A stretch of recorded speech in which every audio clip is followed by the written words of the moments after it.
Welcome, welcome, welcome to the Wild Yoga Tribe podcast. I'm your host, Lily Allen Duenas. Together, we'll talk about the world of yoga and we'll talk to people from around the world. Before diving into the episode, I wanted to invite you to head on over to my Patreon account. I would love your support, and I'm thrilled to have this beautiful community space where we can do yoga together, meditate together, and you'll get access to exclusive content. Get ready for some private Zoom Q&As, free printable art, meditation recordings, and more. Follow the link in the show notes to get started, or head on over to any of my social media channels or my website, wildyogatribe.com, to hang out, get to know each other better, and find out more about all the support and resources available to you. Ready to dive in? Let's get started.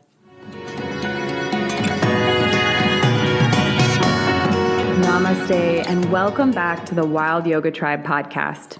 Today, I am so excited to be joined by Vanessa Pattison. She's a yoga teacher and yoga studio owner in San Juan del Sur, Nicaragua. She has over 2,000 hours of vinyasa, hatha, and yin training, and she built and she still runs the Zen Yoga Nicaragua Center, which is the only yoga studio in the Central American beach town of San Juan del Sur. So she's also trained with the Chopra Center in primordial sound meditation, which I'm excited to hear more about today. And she does run retreats with her other yoga business, the Nicaragua Yoga Institute. So thank you so much, Vanessa, for being with me on the show today. Thank you for having me. I sound pretty cool. You do. I love it. We're all excited, I think, to learn more from you and hear also how yoga came into your life and how you got started. Let's start there. Okay. Before moving to Nicaragua, I was living in California, and I went to a YMCA, like a gym type yoga setting. And I went into my first yoga class and I thought, wow, there's something really special happening here. I have scoliosis. I was born with scoliosis, just as curvature of the spine. And so as I was doing the poses and as I left class and even the next day, I felt better in my body. Even though I was only in my very early 20s, I felt sore all the time. So I thought there's something really to this. And not only just physically, but as I practiced longer, I realized, oh, there's some benefits too for the mind component, right? The being able to deal with life's challenges that was happening, making me a little bit stronger off the mat as well.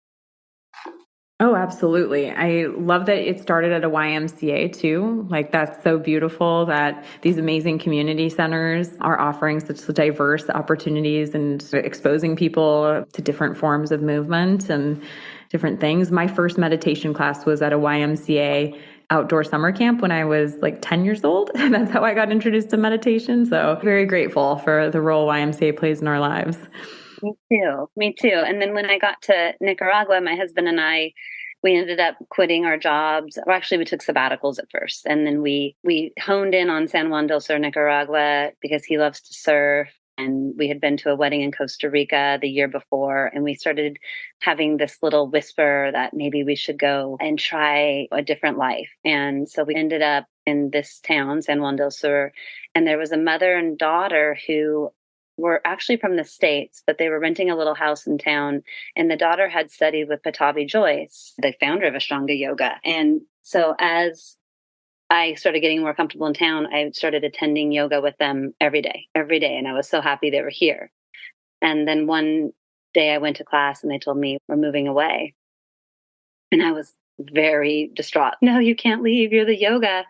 And you're the yoga in town. And they said, but you'll have to be the yoga. And I thought to myself, I don't know how to teach. I don't know what to do. And they handed me the yoga manual, the Ashtanga Yoga Manual by David Swenson. And it said, here, you've been doing this practice with us for the last 6 months. Just keep doing it. So I put a little sign up on the gate that said yoga and a cup of tea for 50 Cordobas, which I can't remember how much that was now because it was in 2005, but it was a few bucks. And so we were just doing yoga in my living room there for a while. And that's how it started, by accident in a sense, but there aren't any accidents in a way as well. So. Oh, that's amazing that this mother and daughter duo and the daughter who studied with Patabi Joyce, like that is an incredible connection just right off the shooting gate. To have that opportunity is amazing, Vanessa. And when they handed you this manual, I'm assuming it was the Ashtanga primary series. Is that what you were teaching? Yeah, it was. And it was David Swinson, who had studied, I think, a lot with Patabi Joyce, had written a book. And so it was the primary series, but it had shortened variations of it. And a lot of the people coming through San Juan, they're already pretty strong. They serve, they have other things they're doing to stay physically active. I modified the primary series to not have so many sun salutations and stuff, and just give people also like a good stretch as well. Yeah. So that was the beginning. Beautiful. And then now 2,000 hours later, that's where we're at. Yeah. I always felt like a fraud. Sometimes not a fraud, but I always felt like I don't I don't know if I should be here in the front of the room. But it was just more out of a desire to be with others doing yoga that I stepped into it. And then over time, as I got more exposure to other teachers and other styles of yoga, and I started to feel more confident with my voice and more confident with helping people navigate a yoga practice. I think so many yoga teachers do struggle with that feeling of imposter syndrome, not knowing if their place is in the front of the room, or if they're ready, or if they can even do it, or if they are, as you said, I think like a little fraud, or I don't know, I think you used the word fraud, but do you want to talk a little bit more about how you overcame that imposter syndrome, or advice you would give yoga teachers who maybe are struggling with that? Yeah, that's a great question.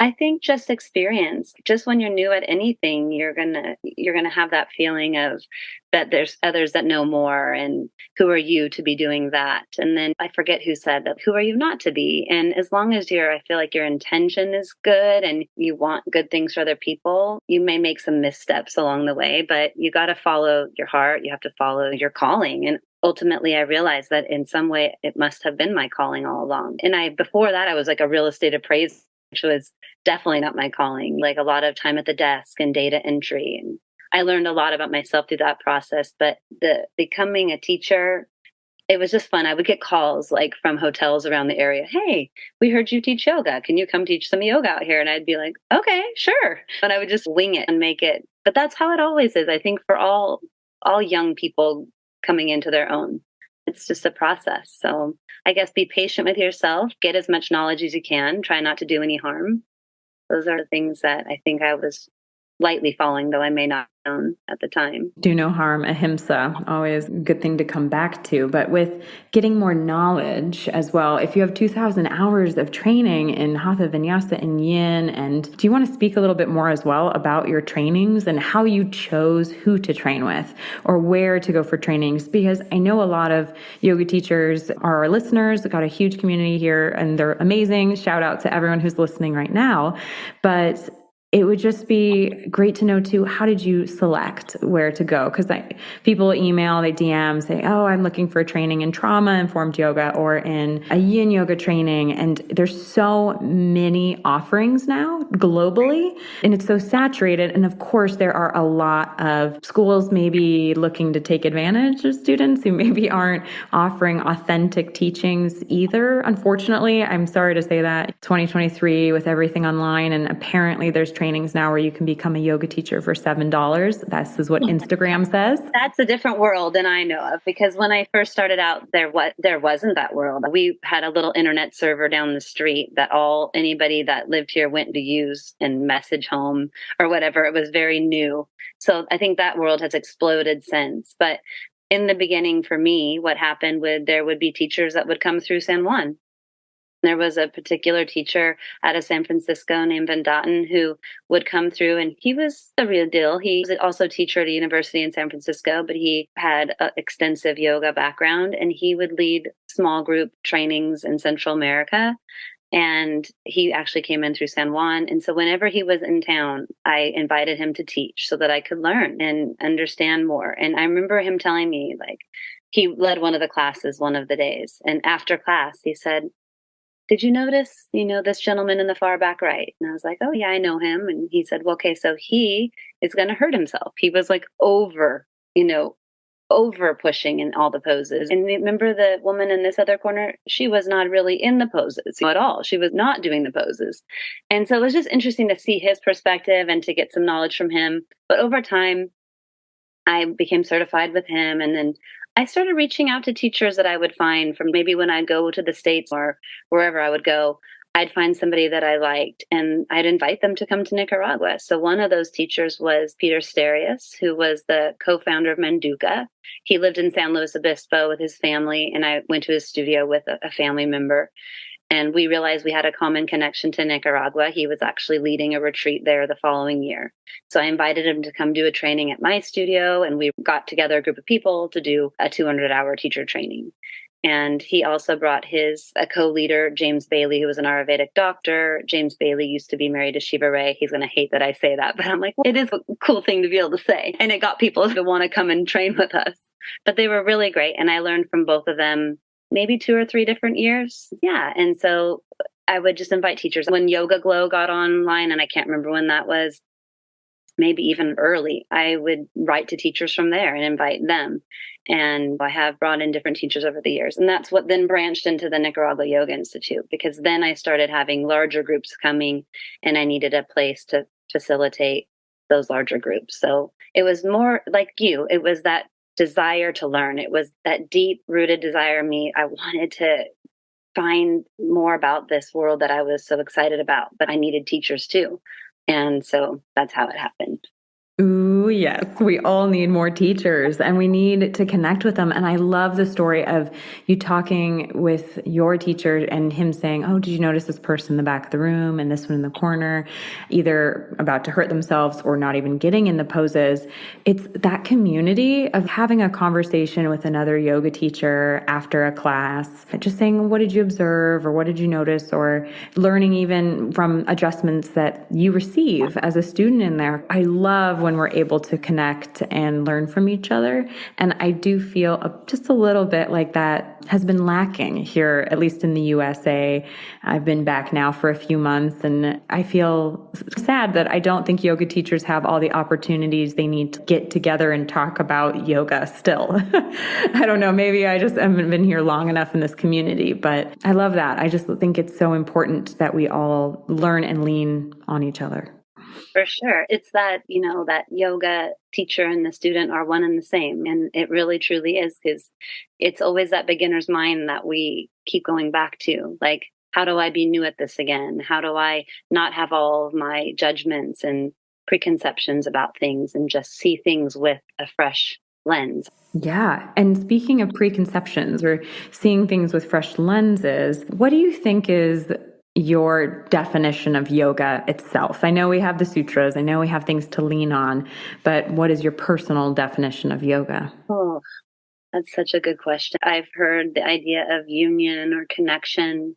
For me, having lived in San Juan and really being the only yoga studio, there's been a few hotels that will offer classes here and there, but the actual only yoga studio, I don't know how it still is that way. It's really been fun to hold that space. And yoga is community. It is being together. We had the crisis in Nicaragua, the political crisis, and then we had COVID, and being able to hold the doors open and allow people to have a moment to just breathe and be. That's it for me. And a lot of the money that comes into the studio really truly does go back into the community. Since I've had 3 kids all born here, they all have friends, and a lot of them don't have the opportunities that, say, my kids have. I found that as much as possible, if they do the meditation courses or classes that are just by donation, I can at least offset some of the money I have to get them in school or get them some sports stuff. So it really, truly, not just like in a tacky way, but in a really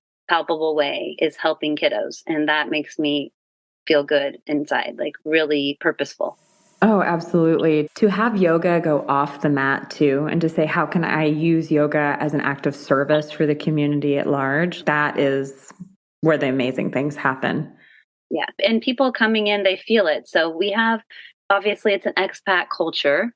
So we have expats that live here or people that travel through.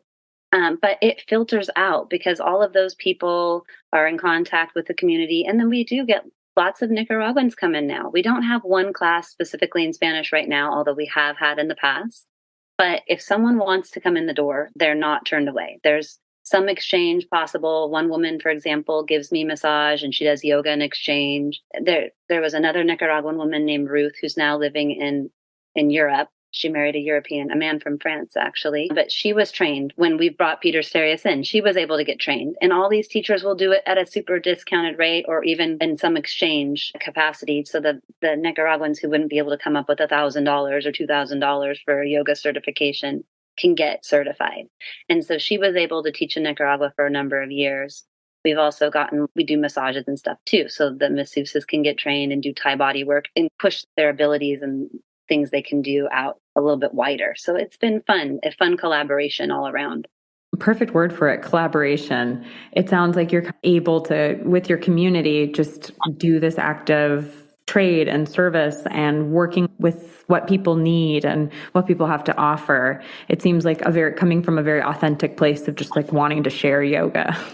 Thank you. I hope so. I think so. Yeah. And so all three of your kids were born in Nicaragua and you moved there in 2005, right? Yes. Nicaragua is definitely your home. For our listeners who maybe were like, oh, she's from Nicaragua. Do you want to talk a little bit about how you feel like you are a part of that culture or how you kind of represent Nicaragua? Sure. Thank you. I think that having my children was one of the hugest. It propelled us into really being more part of the community. And especially as they've gotten older and they speak Spanish fluently, they really have been the bridge. They've been this like bridge for us to know how to be culturally mindful. Because I think coming in here a lot of times, and I probably am guilty of it myself, foreigners have this idea that we know better, that we have it all figured out. And that's just not true. And whenever I have made a miscommunication or misstep, my oldest now, who's just turned 16, I can't believe it, Max, he will just gently nudge me, Mom, that's not really how it's said here or done here. And just remind me to be more mindful of how to communicate and not be so abrasive, which I feel like I can be comparatively to the culture. To remember to say hello and good morning before getting straight down to business and things like that. That's a very small example. But yeah, having the kids has been huge, and watching them grow up in this cross-cultural different situation has been really interesting. But really, they've taught me a lot about how to live here and how to be mindful, to not think that somehow I know better. Okay. So I love hearing, Vanessa, how your kids have opened doors for you or opened kind of your eyes to some of the nuances of the culture in Nicaragua and how you can better align with it. Do you have any examples or any stories of something your kids have gotten involved with or some aspect of their school or any of their activities that have really shined a brighter light on Nicaragua in general? Absolutely. I would say that I don't only want to speak about Max, because all of the boys individually taught me different things about not only living in Nicaragua, but about being a mom, about being a good person. Max, though, has been playing baseball, and baseball is the Nicaraguan sport in Nicaragua. It's the sport of Nicaragua. And so once he found baseball, that sort of pushed us into a whole nother world of just meeting more people outside of even San Juan, where we were primarily based, because Rivas, which is a town about 30 minutes from here, is really big into baseball. So it's been cool to be able to go there and really help as well. Of course, I pull up and they're like, oh, there's a white kid here. Who's this white kid? How can they get involved and how can they help? And this mom seems to have some people on her side that can help us. So we've done a lot of fundraising for uniforms and to bring sports equipment to these teams. It's been cool to be able to help with that, but also just to meet a lot of new people in a different part of the country and just get involved in the community in another way as well. When we talked about whether there was someone here in Nicaragua that's from Nicaragua teaching yoga, I was like, I'm her. It's me. I know I wasn't born here, but I feel Nicaraguan in a lot of ways. Although I'm super chela, they would say. They call me chela. But I feel Nicaraguan. I've been here my late 20s, my entire 30s, and now almost to my mid 40s. So it's very much like I love this country. I love it. Also, sometimes it's hard. And that also comes back to that idea of like, wherever you go, there you are. So you can change locations, you can change jobs, you can change partners, but you're still going to be there with yourself. So you have to like yourself. And that's the practice of the yoga for me, is digging in and tearing away the layers of the onion that no longer serve, so I can be my most helpful, caring, loving person that I can be, myself, my best self. Beautiful. Thank you, Vanessa, for sharing that. And I'm all about peeling off the onion layers as well and just trying to get to those subtler and subtler layers. The koshas, there's 5 of them. We usually just think about that outer layer, the Annamaya kosha, the gross body. But when we tap in, especially with practices like meditation, yin yoga, you really can get down to kind of those subtler layers where you start to see yourself more clearly, like that Buddhist saying of, it's like looking ourselves in a mirror in our mind or our souls, and it's just so dirty, but just gently and slowly we just clean off the layer on the mirror so we can see ourselves more clearly. And every time we're on our mat or off our mat and practicing, that's an opportunity. Absolutely. Absolutely. And that's where best self comes out. That's why I keep going back. Like, who am I really? And who are you? There's 2 sides to you. Yeah, because we all have the light and the dark. And I am totally not perfect. And I mess up and I'm human. We're striving to be our best self, but we're going to also have dark. We have the dark side as well. And it's about just showing up and seeing what's there. And that's why the meditation is really important to me too. And it's why I ended up getting trained with the Chopra Center. I'd listen to Oprah and Deepak do those 21-day guided meditations. And I really struggled. I'd start them. I wouldn't finish them. I would get 3 days behind and then they'd delete one. And I'd be like, God, I'm so bad at this. And then I realized that there is no bad at that. You just doing the best you can. So I just kept showing up. And eventually I went to a retreat with Deepak because I thought, he's my homie. I don't know him, but I feel like I know him. And I just want to go and be with him. And he was in Costa Rica, just over the border. And so I hopped on down to Costa Rica and did a week with him. And I learned a lot. And I ended up deciding to do an online training with the Chopra Center. And so now I teach the primordial sound meditation, which is where you give people their mantra. It's based on their birthplace and time of birth, date, place, and time of birth. And that's really fun to teach people that there is space and time to meditate, and that can weave it into your lives. And it's not just about what happens in meditation, particularly sitting there. It's not like you go into some black void. You just simply sit with whatever comes up. And then over time, that stillness that you start to touch, that space between thoughts, that space between, our repetitive monkey mind thoughts, more creativity becomes available, more calm. And so that I really love to infuse into the classes and really just lead people on meditation training, because it really is the best tool I found. And the asana is great too, the practice of moving the body. And for some, that's the only way they're going to access that. They don't want to sit in meditation, but I think both are very powerful practices for sure. Absolutely. Very powerful. And I love that you were trained with the Chopra Center and able to do a retreat yourself with Deepak. That just must have been amazing. It was so cool. I had just turned 40 and my baby was just getting old enough to no longer need to be nursed, and I was nursing him. And I planned it just because it all was aligning to be really a good time to take care of me, right? Because I do take care of a lot of people, but that we all need to do that, where we just refill our own well. And so it was perfect. It was the perfect timing. Since then, I've done a silent retreat with him as well. It was like 300 people in silence in Yosemite. It was pretty powerful. Oh, wow. Yeah. In Yosemite, that's an amazing backdrop for that. Yeah. Yeah, I've done silent meditation retreats in Bali and Sri Lanka and some other spots, but never in the USA. So that's on my list. I think I want to try that. I want to do what you did, so we can just talk. Perfect. So Vanessa, I love how you are so passionate about Nicaragua as a whole. I would love to hear more about yoga in Nicaragua as well. I know that there's no other yoga studios in your town of San Juan del Sur, but what is the yoga scene kind of like in Nicaragua, and what has it been like in the past, and where do you see it going in the future? Okay. I feel like in Nicaragua, I know of a studio in Granada, which is another touristy spot. And just the name eludes me for a moment, but I knew the owner at one point. I think that is still going. So there may be one in Granada studio and then the one in San Juan. There are beaches north and south of us where there's always little yoga bubbles going on for sure. Madeiras Village has a pretty strong little yoga community. There's a hotel outside of San Juan called Hush that has some yoga going on there as well.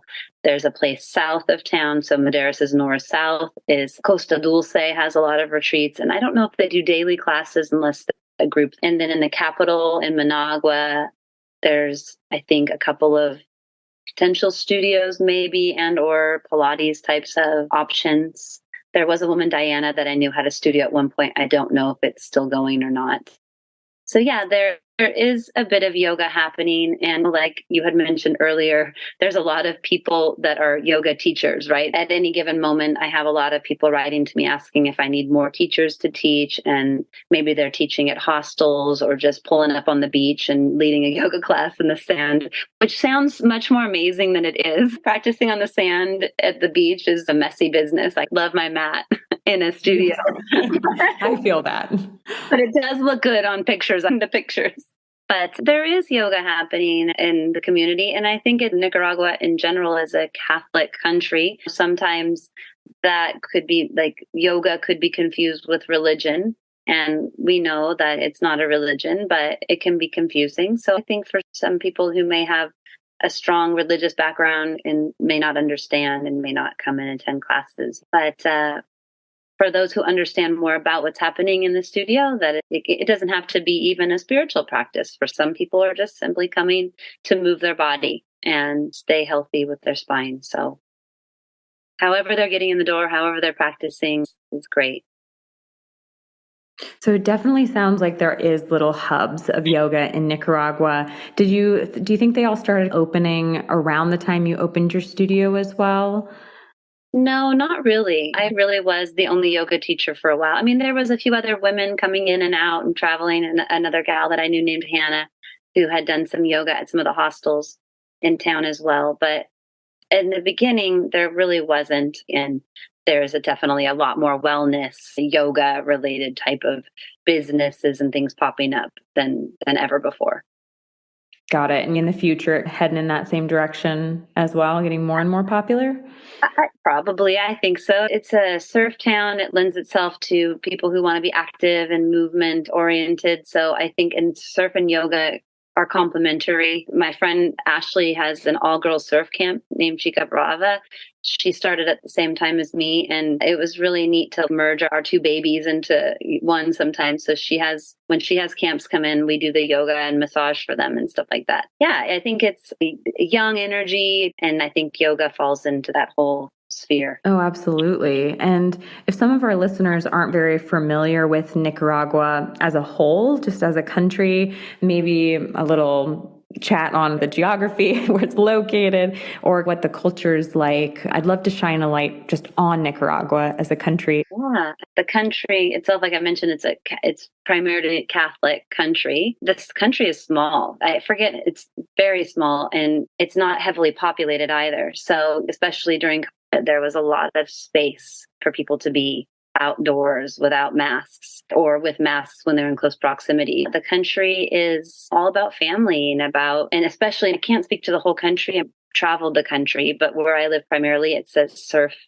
It was a fishing village and they do still fish here, but it's become more of a surf destination tourist spot. So the San Juaneños, they're called, they live off of tourism primarily, off of restaurants and other businesses that have opened up. And yeah, and there's northern Nicaragua where there's the coffee country and it's cooler temperatures. But here it's mostly hot and hotter. It's just warm. We have a rainy season and a dry season. And the rainy season runs from May till end of October. So it's all green and looks like jungle. And then right now we're going into what I call the windy season, which is very challenging for me. I don't love it. The wind is whipping around a bunch and everything dries up and the wind ends and it gets very hot until the rains start again. That's the climate. But yeah, I think that family is important. Just like anywhere in the world, electronics are coming in. So people are less and less connected to those near them and more connected online. And hopefully that people can balance it in this country too. It's hard to see with people always with their devices. It's nice to see the balance of getting outside. So I think when you're living in a place like this, it's just easier to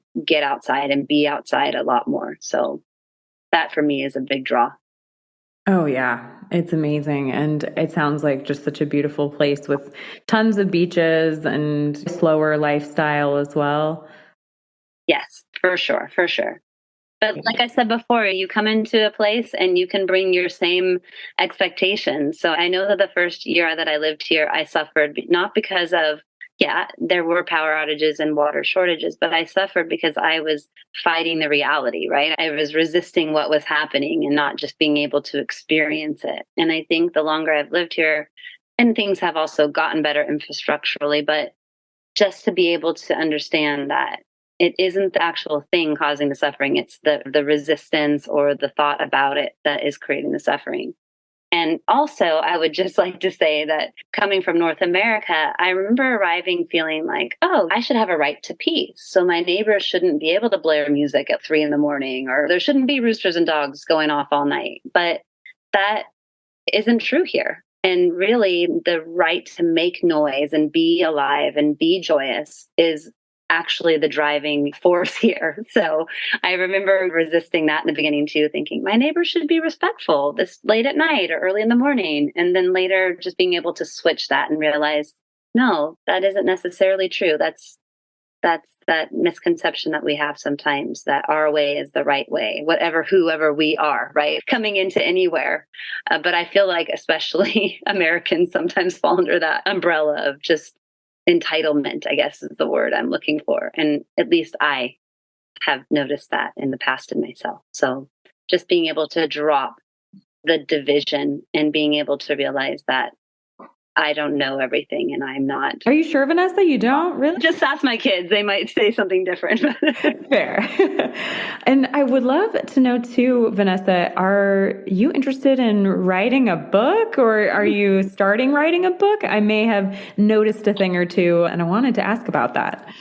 Thank you. Yes. And like the thing that's driving me, that's primarily pushing that is that I want to meet Oprah. I know that's so cheesy, but I have said that to my yoga class before. I grew up listening to her and watching her, and she's just always been someone that's inspired me. And I'm thinking, how am I ever going to meet her if I don't write a book? So this podcast with you is my preparation for the day I write a book and I finally get to sit down under her oak trees and talk to her wherever her oak trees are, because she has all these interviews apparently under these oak trees. But that's a joke. I would like to write about my experiences here. And I just had to figure out how they could be interesting to others that don't know me particularly and how it can be useful. So I've been toying with that. So we'll see how it comes out. You'll have to let us know if and when and that your book is coming out so we can make sure to share it and get a copy. So we'll stay tuned, Vanessa. It might be 10 years, but I will let you know. Deal. I'll look forward to that email. And so, yeah, Vanessa, if any of our listeners do want to reach out or do have a question or are interested in coming to Nicaragua or just had a question about something you said, I'm definitely going to link all of your website and social media here in the show notes so our listeners can just click a link and immediately be directed to finding you, as well as on my website, wildyogatribe.com/yoga in Nicaragua. But would you like to share here on the episode itself and the audio of it, how people can get in touch with you? Oh, goodness. I really don't know because I have a person who helps me with that because I'm terrible at it. Like, I think you can find me on those ways that you're talking about, Instagram or my email even. It's fine. I'm pretty available to help people if they're looking to come to Nicaragua, either join a retreat or just come to the studio. Just have a place where they feel a safe place they can land. So I'm happy to help anyone if they're looking to come and visit us, get a little bit of advice on the matter, or send them to one of my friends who does that for a living, one of those specialist people who help people relocate if they're moving here, whatever. They can reach out. I'm happy to help. Perfect. Vanessa, it's been a true joy to be with you today. I'm so grateful that we had this conversation and that we got to share your story and your insight with our listeners today. So thank you so much for being here. Thank you for having me.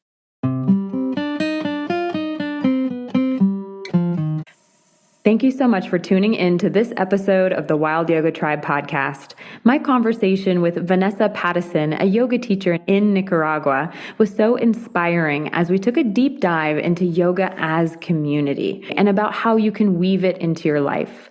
I hope that this conversation made you curious about how you can touch stillness, the space in between your thoughts, and find out what is available when you're able to touch those places. Thank you so much for listening to the Wild Yoga Tribe podcast. Be well. Thank you for the gift of your attention today. If you feel called, please share this episode with someone who you think could benefit from it. Leaving a review would also be so appreciated. I also hope you can join me online on my website, wildyogatribe.com, or on social media. I would love to get to know you better. I would love to share with you and to hear your thoughts. Send me a DM, send me a note, get in touch. It would be great to hear from you. And as always, be well, dear one, be well.